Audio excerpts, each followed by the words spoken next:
আজকে তোমাদের সাথে একটা মজার স্টোরি শেয়ার করব। এই যে ব্রাইডকে তোমরা দেখছো, এই ব্রাইডের সাথে বুকিংয়ের আগে আমার কোনো কথাই হয়নি।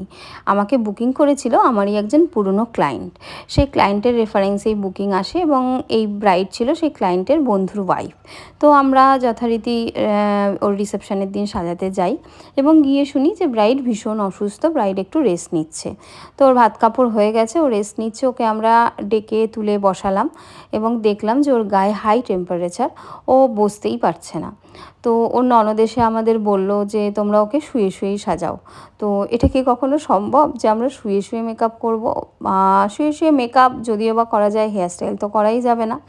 তো আলটিমেট ও বারবার উঠে যাচ্ছে, ওর এত শরীর খারাপ, ও বসতেই পারছে না আর বারবার বমিটিং হচ্ছে। তো লাস্ট অবধি আমরা উদ্ধার করলাম যে সেই ব্রাইড নাকি 3 দিন ধরে না খেয়ে আছে, আর এটাই নাকি ওর বাপের বাড়ির রিচুয়ালস। আর ও অনেক দূর থেকে জার্নি করে এসছে, বাঁকুড়া বা পুরুলিয়া থেকে।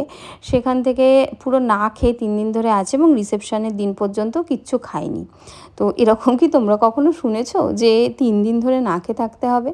আমার তো শুনে পুরো মাথা নিজেরই ঘুরে গেল। তো ওর তো শরীর খারাপ হবেই। তাও আমরা অনেক কষ্ট করে ওকে সাজিয়েছি, কোনো রকমে ধরে বসিয়ে। ও বারবার পড়ে যাচ্ছিল, এতই টেম্পারেচার, কিন্তু ওকে তো সাজাতেই হবে কারণ ওর সেদিন স্পেশাল দিন। তো তোমরা জানাও বন্ধুরা, লুকটা কেমন হয়েছে।